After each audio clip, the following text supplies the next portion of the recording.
Muchísimas gracias, Mary, por la presentación e introducción. Buenos días a todos ustedes, damas y caballeros. Me encanta volver a estar aquí en esta sala, en la sala 20, donde yo pasé muchas horas, y he tardado casi un año en volver y en eliminar de mi mente esta sala. Pero me encanta dirigir este debate y este panel número 1 sobre el rol del deporte para respetar los derechos humanos. Y si no pensamos en ello, en un sentido más profundo, quizás caemos en pensar que es un tema recurrente en los debates que hemos tenido en los últimos 4 años, los últimos varios años, cuando en realidad vamos a hacer algo bastante distinto, y les voy a explicar dentro de un momento qué vamos a hacer. Quiero comenzar dando la bienvenida muy cordialmente a este panel a quien está sentada a mi izquierda. Bueno, en primer lugar, yo quiero presentarme. Soy Zaid Raad Al-Hussein, que trabajo en la Universidad de Pensilvania ahora y es ex alto comisionado de Derechos Humanos de Naciones Unidas. A la izquierda tengo a Zeina Mina, directora del Comité Internacional de Jeux de la Francophonie. Y a su lado de Zeina, el embajador François Croquet, embajador en cuestiones de derechos humanos del Gobierno de Francia. Y a continuación, David Grevenberg, presidente ejecutivo de la Federación de Juegos del Commonwealth. Y por último, al final, Carl Erik Nilsson, el primer vicepresidente de la UEFA. Ahora, como he dicho de entrada, el tema es un poco sutil. En lugar de debatir cómo infundir los derechos humanos en el deporte, la pregunta que hacemos es el efecto que puede tener o que tiene el deporte en los derechos humanos. Como todo el mundo entiende, los derechos humanos, sobre todo en esta ciudad, Ginebra, se basa en un mecanismo fijo. 9 tratados fundamentales con sus protocolos adjuntos, un mecanismo que supone órganos de expertos, mecanismo de expertos independientes, y aquí el Consejo de Derechos Humanos, donde se celebra con el examen periódico universal, todo ello conectado con una oficina que es independiente, pero que da apoyos, la Oficina de la Alta Comisionada de Derechos Humanos, y que se vincula con los mecanismos de derechos humanos a nivel regional y también con las organizaciones de la sociedad civil y aquellos defensores de derechos humanos que están en la primera línea de vanguardia. Este sistema está atacado, todos lo sabemos, sufre ataques. Tenemos nuestros principios básicos, es la universalidad, que se ve impugnada, atacada por algunos países grandes, por algunos líderes que creen lo contrario y creen que hay que darle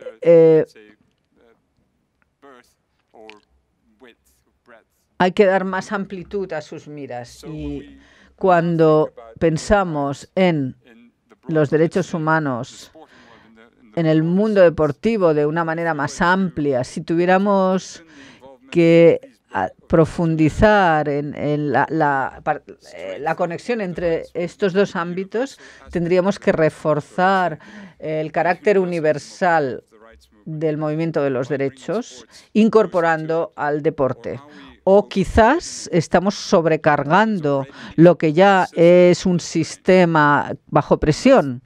Y eso es lo que yo quería plantear y cómo yo quisiera dirigir este debate. Las 3 preguntas que voy a hacer. Voy a empezar con esta pregunta para ponernos en marcha.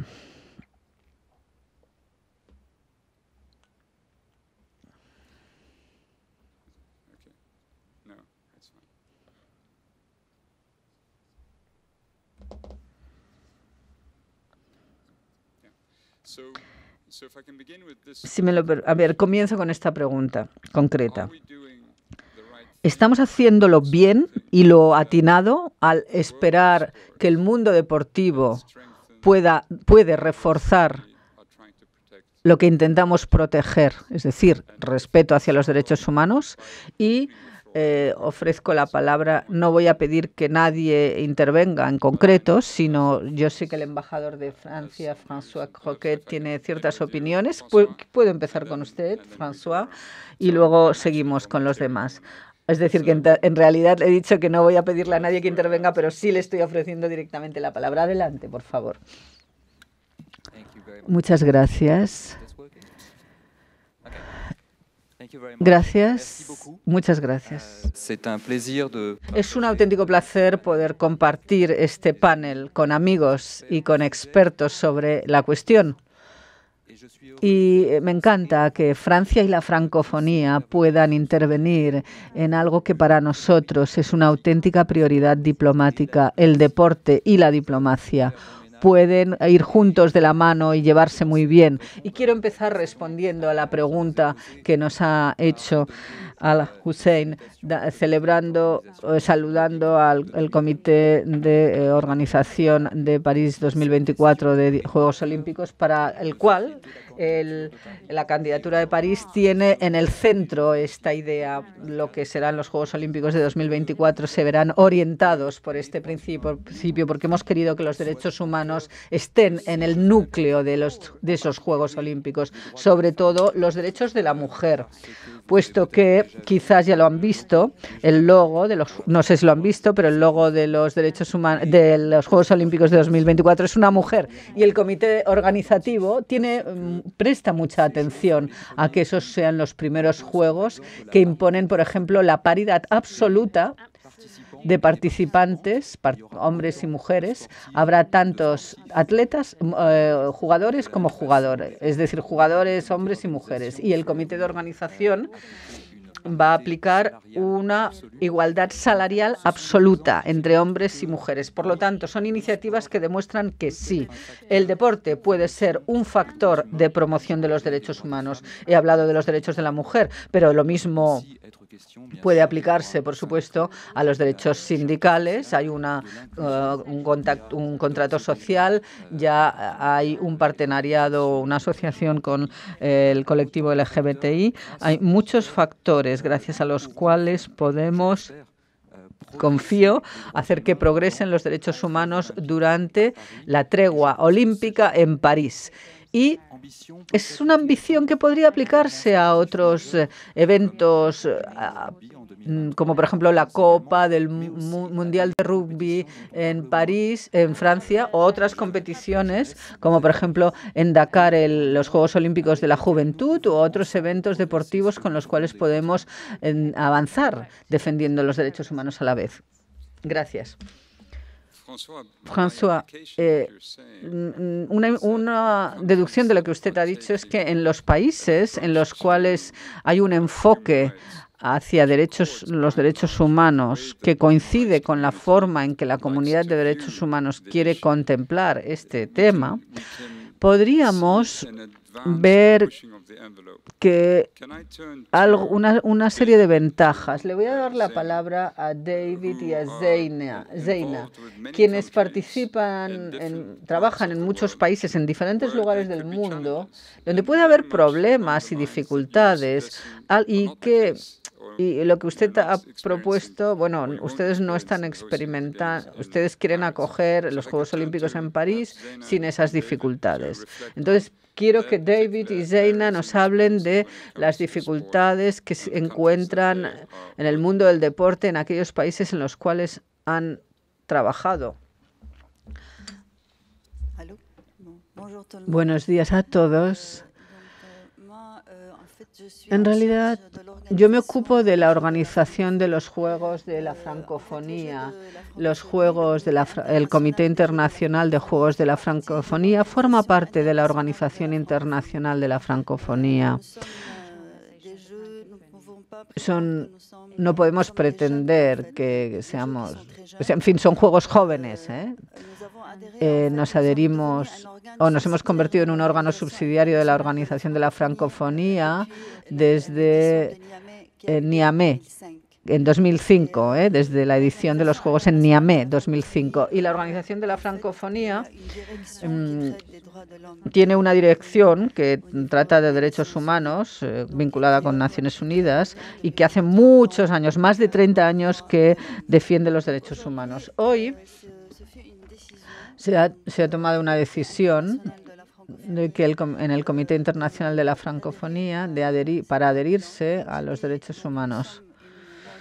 Como he dicho, somos una organización muy joven.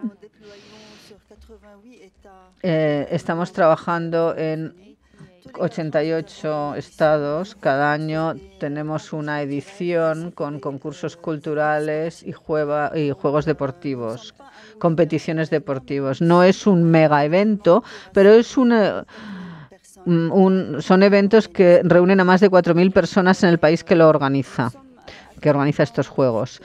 Y vamos a organizar en 2021 los Juegos en Kinshasa, en la República Democrática del Congo. Un gran desafío para la organización. Tenemos plazos muy breves. Nos quedan 2 años. Bueno, hemos tenido 2 años para la etapa preparatoria para responder a criterios de federación internacionales, ¿no? Y están bajo la égida de las federaciones internacionales. Tenemos que respetar las normas y todas las reglas de las federaciones internacionales. Hay mucho trabajo que hacer. La República Democrática del Congo ha querido organizar estos juegos.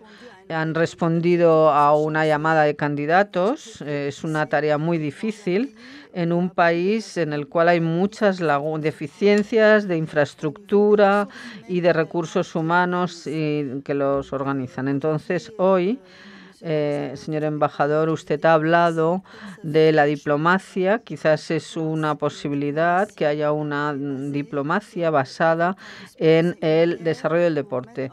Es una forma de que se cambie la imagen, que se dé una mayor visibilidad a nivel internacional. Y esa es la idea de los Juegos de la Francofonía, tener la oportunidad de cambiar una imagen que a nivel internacional se va transmitiendo.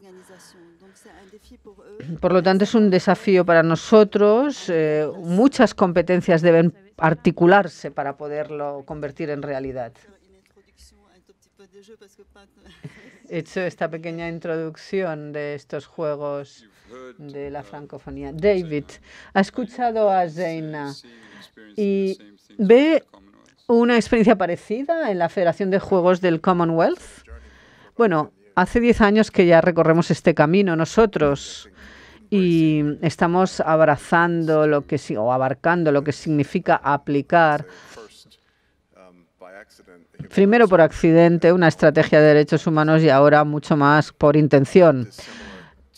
Algo no muy diferente al movimiento de la francofonía. El movimiento del Commonwealth tiene una base histórica, una vinculación histórica más fuerte con algunas de las herencias del postcolonialismo, los países coloniales. Por lo tanto, hay un concepto en el cual la humanidad es realmente la primera línea, el primer punto de nuestra conversación. Pero ¿dónde los dos mundos tienen convergencia en lo que hemos visto hasta ahora?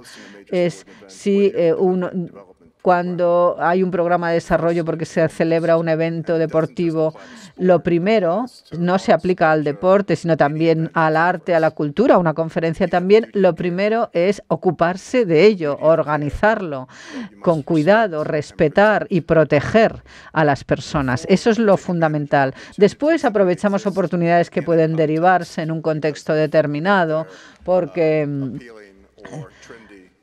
están de moda o porque es atractivo, pero si no nos cuidamos de la organización con auténtico corazón en la mano, ya fracasa la organización de entrada. Entonces, en el lenguaje del deporte y el lenguaje de los derechos humanos es bastante importante. Lo hemos intentado hacer en territorios y en países, comprender que la gente entienda, en primer lugar, comprender a la gente en primer lugar y luego entender y contar con políticas y medidas que defiendan un lenguaje, una narrativa, un marco universal que ponga los derechos humanos en la primera línea de todo lo que hacemos, ya sean los contratos, las estrategias que hemos ido renovando a lo largo de los años. Es un proceso, una evolución. Pero, en fin, para finalizar, una vez que se ha creado esta base, luego se tiene la oportunidad de ser un auténtico defensor del cambio. Y ese es el poder del deporte. Es decir, cuando uno se ocupa de que haya un entorno seguro y protector, se puede contar con un catalizador increíble para empoderar a la gente en distintos contextos. El señor Al-Hussein. Bien, voy a darle la palabra a Karl-Erik. Luego hablaremos más de lo que usted ha dicho, David. Después de escuchar a los oradores que han intervenido, claro, el mundo deportivo es un reflejo del mundo en el sentido más amplio, donde hay competencia económica, el lugar del mercado es el que rige, el que lleva la batuta, y nos esforzamos en encontrar empatía para aquellos que han quedado a la zaga. Y no sorprende a nadie que en muchos países veamos manifestaciones, protestas, agitaciones, no tanto contra el gobierno, sino contra las estructuras del gobierno. Y en el deporte, el ADN del deporte es la competición, es lo básico. Uno compite consigo mismo y contra los demás. Y hay una semilla de tribalismo, en cierto modo, porque uno pertenece a una comunidad, a un equipo, a una ubicación, a un país, a un pueblo, a un lugar, a una afiliación concreta. Karl-Erik, en el contexto de la UEFA, ¿se han esforzado ustedes para combatir estos efectos del tribalismo? Hemos visto cómo ha habido en lugares de Europa manifestaciones. Usted ha sido el árbitro durante muchos años. ¿Cómo mantener ese espíritu de competencia o de competitividad, pero dar un soplo de empatía hacia las personas? En primer lugar, quisiera decir que el transporte... Esto es una gran diferencia, claro. La sociedad, el deporte, pues es diferente que la sociedad, ¿no? Bueno, de acuerdo, ofrece oportunidades, pero también retos. Lo que podemos hacer, yo en mi papel, yo también soy presidente de la Asociación Suiza y también tengo un club en mi pueblo, ¿no? O en mi ciudad, y hay diferentes niveles con diferentes problemas vinculado con lo que nos acaba de preguntar. Estoy bastante seguro de cómo podemos realmente crear una diferencia. Tenemos que estar allí. El deporte tiene que estar en todos los lugares.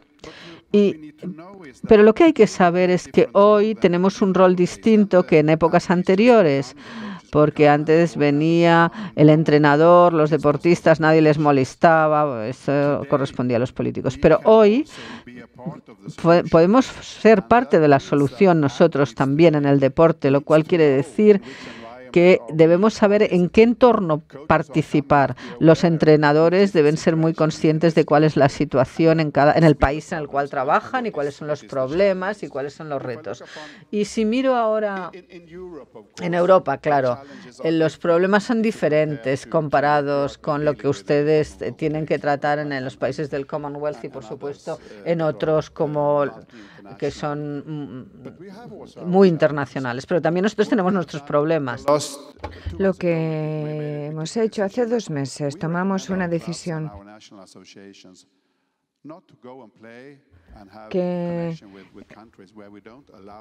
no vayamos a aquellos sitios donde no se permite a todos ser parte del juego. Si no se permite a las mujeres mirar un partido, no debemos estar allí. Internamente, en Europa, somos conscientes de que hubo problemas a la hora de respetar que todos los actores que participen se sientan bienvenidos en el país. Tenemos que asegurarnos que todo jugador, entrenador sea bienvenido.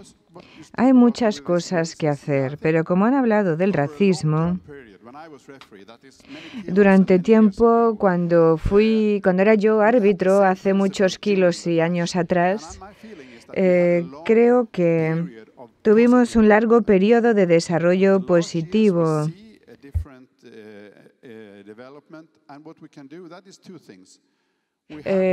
Tenemos que trabajar en el área de la prevención para educar y tenemos que ser conscientes que la reflexión en un estadio con 50.000 espectadores refleja lo que pasa en la sociedad. No solo la comunidad futbolística es la que debe empezar a educar a la gente, tenemos que trabajar con la sociedad y necesitamos también tratar las cosas cuando suceden y así podemos quizá llegar a sanciones y esta puede ser una iniciativa de hacer mejor las cosas del lado preventivo en el futuro. El moderador, entonces, próxima pregunta para todos. Viene de una discusión que tuve hace un par de años con los colegas de mi oficina cuando era yo alto comisionado. Les dije, teniendo en cuenta el acceso que tenemos en la mayoría de los países a la sociedad civil, de una población de 7.600 millones de personas, ¿podemos conseguir que 100 millones salgan a la calle para celebrar, 100 millones para que salgan a la calle a celebrar el Día de los Derechos Humanos? No son tantos. Pues me pusieron los ojos en blanco cuando dije eso, lo que nos muestra que somos importantes en el contexto de los derechos humanos para las vidas de las personas, pero no podemos activarles como puede hacerlo en potencia el deporte a favor del bien. Eso requiere el activismo de los actores, de los funcionarios, de las organizaciones que no sienten, que debieran estar involucradas. ¿Cómo podemos cambiar las cosas? La pregunta que me hago con frecuencia es ¿cómo es que cuando vemos a jugadores, activistas, oficiales deportivos destacan porque son tan pocos? ¿Se podría hacer algo para alentar a que haya más que apoyen el Programa Mundial de los Derechos Humanos? Así que, Zeina, vamos a empezar con usted. A mí me hubiera gustado hablar también de los impactos. Todo esto está interrelacionado. Todos los temas se relacionan con el deporte. Hoy día el deporte son en realidad diferentes profesiones, el deporte para todos, el impacto para la sociedad, el deporte y la salud. ¿Qué nos aporta el deporte? Con nuestra organización tenemos la obligación de introducir la noción de los derechos humanos en todas nuestras guías, aplicarlas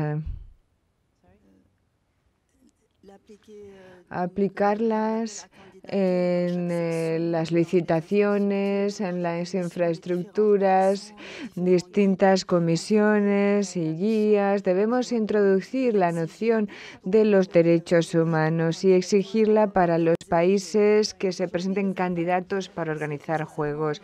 Hoy el impacto, pues bueno, estamos en la red, tenemos un producto deportivo y cultural, pero alrededor de ese producto tenemos creación de derechos humanos, voluntarismo, voluntariado, hay educación para las masas, para poner al margen de los deportes lo que pasa hoy, también mejorando la situación en Francia, pero en la RDC es necesario que haya formación, educación física y deportiva. Tenemos que llegar al pueblo, sensibilizar a todos los jóvenes con estos juegos. Es un instrumento que permite también llevar a la práctica la seguridad en carretera. Va a haber transporte. Sabemos que la seguridad en carretera en la RDC es un grave problema. Es una ocasión de sensibilizar a través de campañas de divulgación con sociedades que trabajan para federarse alrededor de este instrumento, todo lo que se puede hacer con esta organización del evento deportivo y cultural. Gracias. Antiguo alto comisionado, su respuesta ha sido tan clara que ha respondido a mi actual pregunta, la siguiente. Entonces, crear reglamentación, reconocer que hay que hacer campañas, no dejando a nadie atrás para que nadie sufra de discriminación estructural que impida su acceso al deporte. Yo sugiero que esto requiere activismo, reglamentación, campañas, pero también activismo porque va a haber fuerzas que en algún momento van a empujar en contra. François, cuando piensa en los próximos Juegos de París, y vemos lo que está pasando en Europa, cómo los activistas, órganos deportivos tienen que trabajar con los gobiernos para asegurarse que no se den estos fenómenos que no queremos que estén ni en el deporte ni fuera de él. El embajador, yo creo que esta es una lucha compartida entre el mundo del deporte y el de los defensores de los derechos humanos. Participé en un proyecto hace algunos años en Senegal que consistía en crear una escuela del fútbol para jóvenes campeones. Nuestra idea, al apoyar este proyecto a través de la asistencia al desarrollo de Francia y otros países, consistía en usar el deporte como palanca, de decir a los jóvenes que sueñan de manera legítima con volverse algún día campeones, estrellas del fútbol, pues decirles, os vamos a ayudar, lo podéis conseguir. Pero para estar seguros de que lo vais a conseguir, hay que seguir una educación, hay que ir a la escuela. Este es un mensaje que transmiten todos, UNICEF, las grandes organizaciones internacionales, incluso en un país como Senegal, donde la tasa de escolarización es relativamente importante, vemos que no alcanzamos a ciertas categorías. Cuando ese mensaje lo transmite George Weah o Patrick Girard o Zinedine Zidane, ahí sí llegamos a esos jóvenes, y ahora se está formando a jóvenes campeones que juegan en el Paris Saint-Germain u otros importantes equipos. Yo creo que puede servir de ejemplo que algunos deportistas puedan ser también los desencadenantes. Otra cosa que se me ocurre respondiendo a la pregunta es la lucha contra la homofobia en el deporte, en particular en el deporte. Hemos hablado de incidentes racistas. Sabemos que en los estadios hay grupos homófobos. Hay un futbolista francés que ha salido del armario, se llama Vicard Dirachot, y ha denunciado estas prácticas. Lo lleva haciendo varios años. Y deportistas como él han sido necesarios para que sean los que lanzan la señal de alarma. Y después los gobiernos, la ministra de Deportes, Roxana Marciano, han visto estos cantes en un estadio y ha dicho no los acepto. Y después las instancias deportivas, Liga de Fútbol Francesa, pero también la UEFA y la FIFA, decidieron lanzar una campaña conjunta en todos los estadios, en Francia y en otros lugares, creo que también será el caso, para decir que si oímos algún cante homófobo, se interrumpe el partido. Al principio de la temporada en Francia se interrumpieron 7 partidos en pocos días y empezó así el debate. Involucra a los fans, a los deportistas, las redes sociales. Es un debate complicado, pero estoy seguro de que con este impulso decisivo de parte de deportistas ganaremos esta batalla.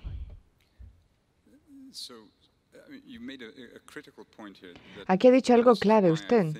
Por eso estoy intentando presentar el debate de esta manera. Cuando se tiene a un jugador en concreto, objeto de un tipo de abuso, que habla valientemente y después el sistema hace todo lo posible para apoyar a ese jugador, siguen el juego otros jugadores en otros equipos, en otros países. Piensan que están aumentando la zona de valor porque muchos de ellos han llegado a un nivel al que no hemos llegado burócratas de Naciones Unidas como solía serlo yo. Cuando se tiene a alguien proactivo que lanza un mensaje, a veces hay un efecto bola de nieve, se suman a él otros 300 más, pero no lo vemos. Se supone que deben hacerlo los oficiales. ¿Por qué, David, antiguo boxeador, luchador, tienes a lo mejor la respuesta? ¿Solo que yo luchaba? ¿Lucho más ahora quizá que antes?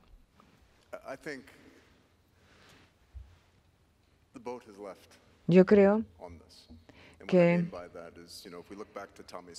si volvemos a Tommy Smith en el 68, que hablaba a favor del poder negro y los derechos civiles, en el badge que distribuyó por el Estadio Olímpico estaba escrito el proyecto olímpico deportivo de derechos humanos, y es algo que lleva teniendo lugar desde hace tiempo y es algo icónico que reconocemos. Y pienso en los Juegos de la Commonwealth, en la noción de por qué estamos aquí. Pues estamos aquí a favor de la libertad, de la justicia. Existen estos juegos por este objetivo, la independencia de 43 estados y algunos que todavía están conectados con su historia postcolonial más que otros, tienen en su naturaleza este deseo de activismo, de involucración. Y como federación deportiva, si queremos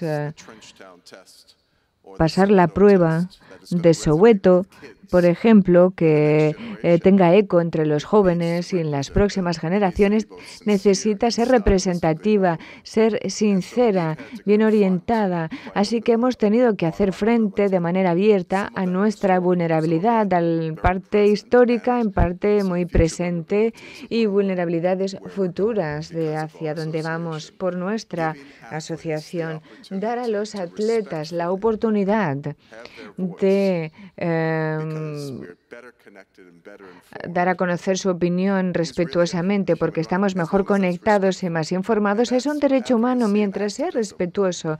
Y los derechos humanos, la defensa de unos es la protesta de otros. Pues nosotros dejamos abierto esto durante la Copa del 2018, la Copa de Oro, y los medios dijeron que estábamos politizando el deporte y nosotros dijimos que al contrario, lo estábamos humanizando. El deporte tiene un lugar único sea en el área de juego, en salas como esta, donde crear un entorno seguro para conversaciones valerosas, si se hacen con respeto. Y yo creo que si se habla con respeto, se usa la libertad de expresión. Cuando la expresión es respetuosa, no se violan los derechos humanos de nadie. Tenemos que defender así nuestros principios y valores como movimiento. Si no permitimos a los atletas que tengan voz y voto, y que los demás puedan conectarse con esa opinión, sea a través de debates, medios sociales o en una tribuna o entre el público, entonces no estaremos conectándonos en su identidad de pertenecer a un movimiento.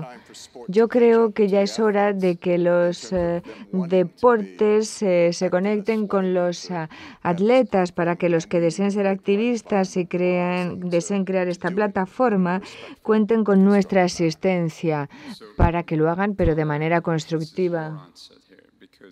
Bueno, pues ¿Cómo se procede a la educación cuando se tiene un deporte donde se dedica tanto tiempo a conseguir resultados deportivos? Sé por mis hijos cuando competían en los deportes, pues había que comer, practicar, jugar y nada más prácticamente. ¿Cómo se encaja en el programa de estudios este mayor entendimiento de que en la competencia, las competiciones deportivas, hay que respetar a los demás? Porque cuando se tiene una voz y un poder político y se puede ejercer, si se opta por hacerlo, ¿cómo se incluye en este programa de comida sana, práctica y estudios? Bueno, pues yo creo que los atletas hoy día están más al tanto de lo que es aceptable y no según sus valores y los de los demás. Cuando hay una discusión sobre si se debe boicotear o no, si las Naciones Unidas y el gobierno en el país dice que debemos ir, entonces vamos. Si los órganos rectores de nuestro deporte dicen que está bien ir, pues iremos, porque nuestra presencia también puede suponer un cambio. Ahora, lo que hacemos ahora y vemos ahora es que es necesario que se eduque tanto a los entrenadores como a los jugadores, porque los medios harán este tipo de preguntas y uno tiene que estar preparado antes de participar en un torneo en un país donde se habla de cómo los derechos humanos se protegen, etcétera. Y lo que hacemos en nuestra asociación en Suecia es lo siguiente: tenemos un acuerdo con defensores de los derechos humanos que vienen periódicamente a nuestras reuniones de jugadores y dan información. Ahora vamos a este país y entonces tenemos que saber de esto, de aquello, este es el futuro, lo que ha sido muy valioso para ellos, porque así se sienten un poco más seguros cuando se hace la pregunta y saben también qué está pasando en el lugar donde juegan. Y lo vemos en Europa. Hay cada vez más asociaciones nacionales que llegan a acuerdos con diferentes organizaciones. Podría ser Amnistía Internacional u otros. Y bajo la perspectiva de la UEFA, cuando se trata de llamar a una licitación para torneos en el área de los deportes y los derechos humanos, les recomendamos que contacten al centro para que conozcan nuestras expectativas en su oferta en relación con los derechos humanos. Yo creo que hay una mayor concientización hoy día, mayor conocimiento e interés de parte de los jugadores y los entrenadores. Ellos quieren estar al tanto porque son parte del debate. Y algo extraordinario, creo yo, es que, bueno, tuvimos la suerte de calificarnos para la Copa 2020. Euro 2020. Y todos los jugadores han firmado cómo deben comportarse su relación con los derechos humanos y están pidiendo a los patrocinadores de ropas de vestir que hagan firmar a todos los que participan en la confección de esa prenda que respetan los derechos humanos. Eso no pasaba antes. Yo creo que los atletas están ahora involucrados de mucha mayor manera que antes.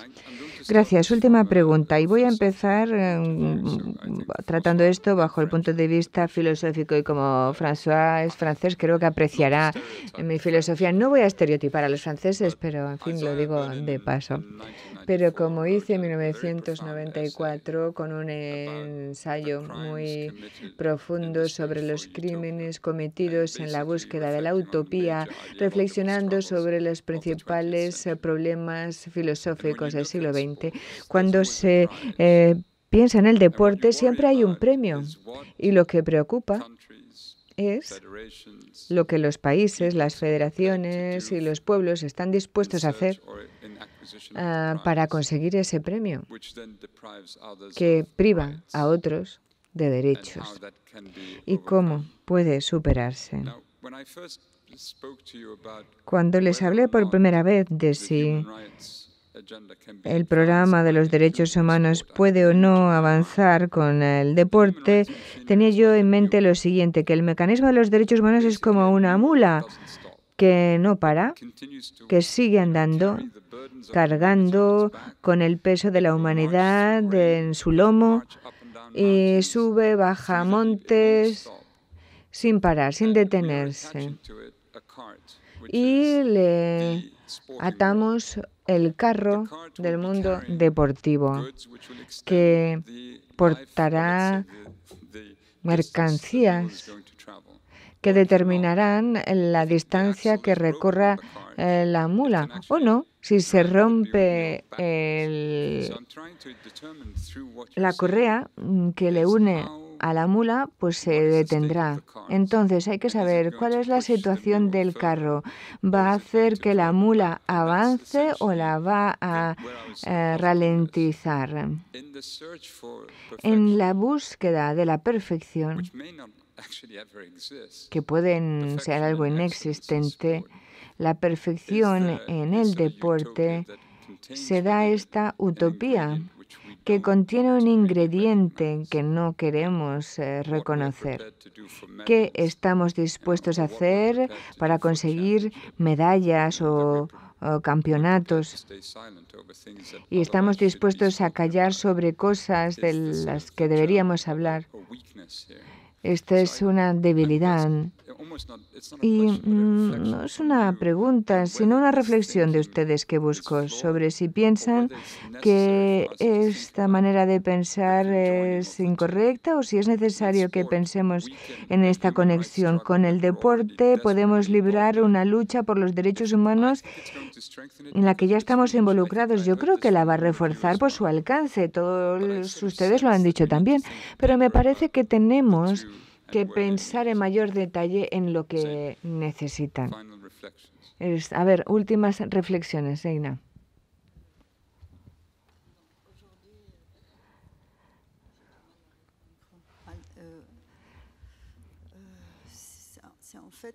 Bueno, este es un tema muy diverso, el del deporte.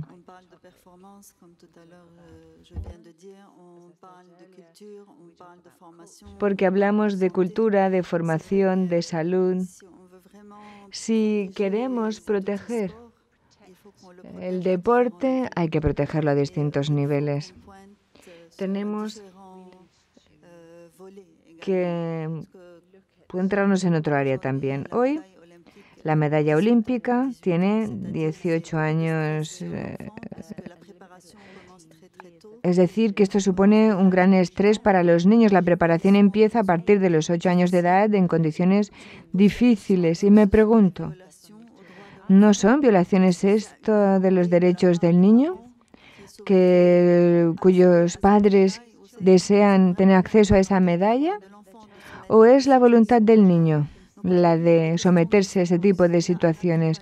Hoy surgen preguntas, hay que crear toda una cultura, un acompañamiento. Hoy hay que empezar muy jóvenes, estamos obligados a seguir un régimen muy estricto, severo, para ser excelentes. ¿Qué es ser excelente? ¿La medalla olímpica para algunos o la salud para otros? Porque, como sabemos, el alto rendimiento puede tener efectos negativos, no solo positivos. En la moral, la salud, hay un agotamiento del cuerpo humano para alcanzar la medalla, lo que puede tener repercusiones post-carrera. La post-carrera tiene consecuencias mentales también. Una vez que ha alcanzado uno el punto álgido de mayor excelencia, ¿qué hace uno después? La salud y el deporte también significan salud, pero hay que practicar el deporte a otro nivel, practicarlo con moderación, evitando enfermedades. Muchos son los que estudian el aporte del deporte para las enfermedades crónicas.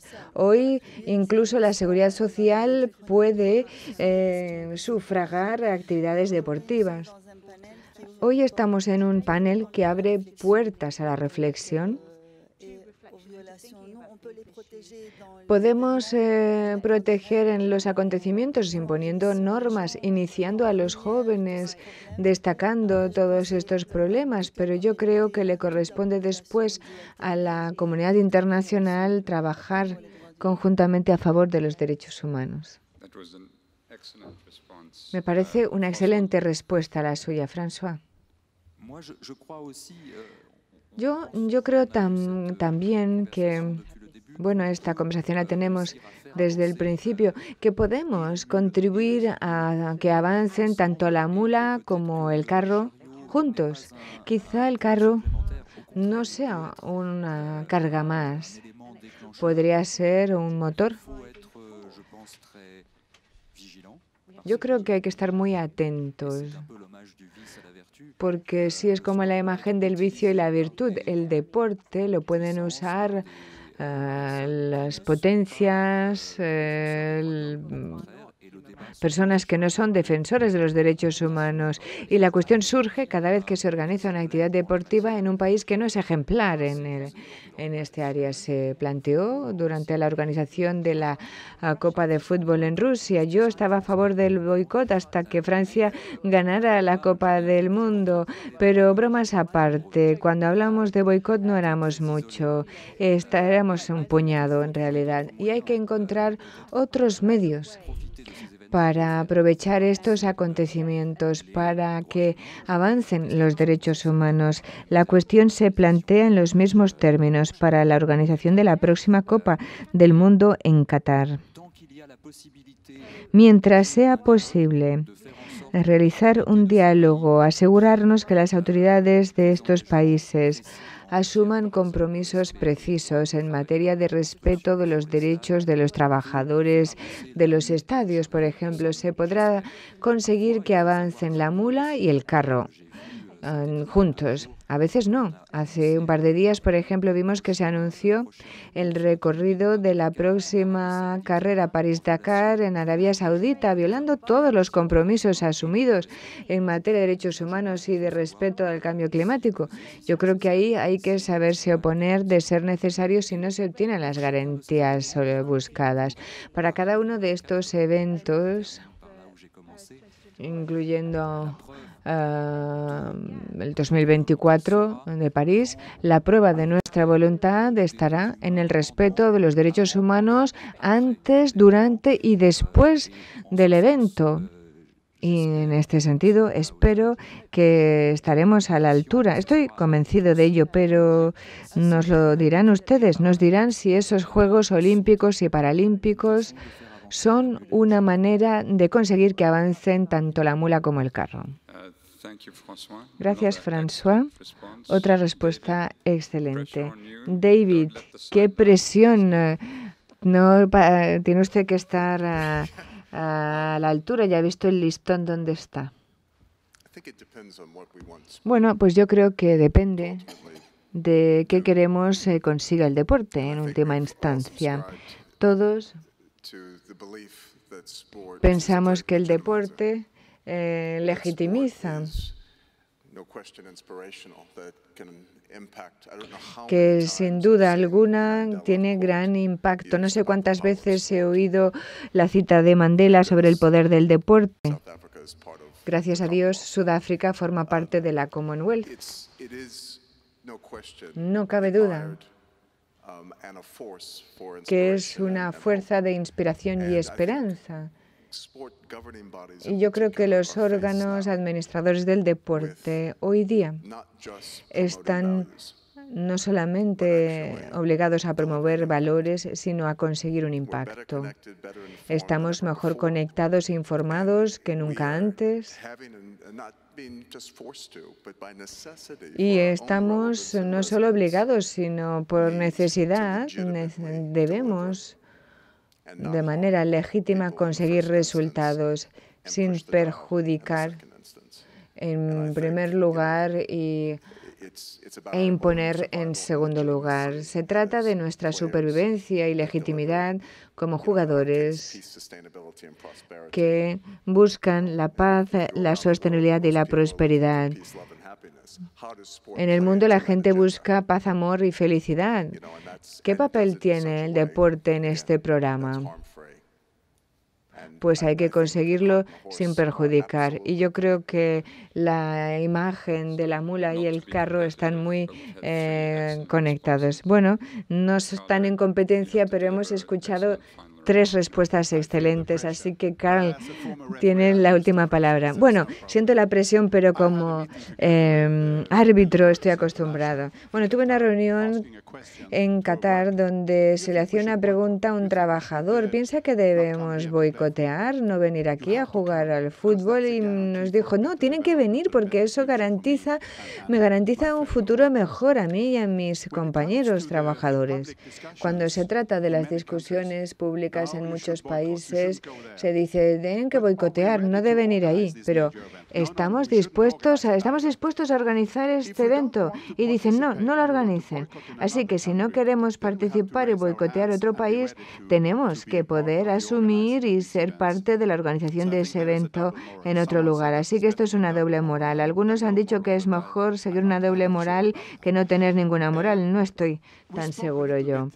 Aquí hemos hablado un poquitín del beneficio de las inversiones. En algunas culturas, si se piensa que si se elige a los que destacan temprano, quizás se tenga un medallista, pero ahora tenemos que pensar en la participación en masa, salud pública y todas estas cosas, porque si se tiene participación en masa, no se corre el riesgo de tener menos medallas en el futuro, sino una sociedad mucho mejor. Y si se tiene participación en masa, también se puede dedicar de manera temprana a muchos niños y niñas basándose en los valores firmes del deporte. Quizá crezcan siendo firmes defensores, aunque no jueguen sobre el terreno en el futuro. Los deportes hoy tienen que ser conscientes de que el deporte y el fútbol es mucho más que el fútbol. Y un excelente moderador leyó el último estatuto Juntos para el Fútbol, y aquí podemos decir que hay una parte que habla mucho de proteger a los pueblos y los derechos humanos. Para usted, moderador.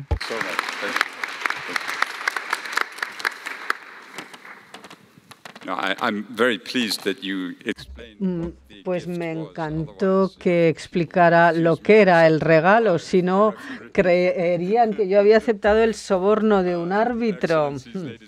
Damas y caballeros, ¿podrían por favor aplaudir como yo haré a los miembros de este magnífico panel? Y finalizaremos así.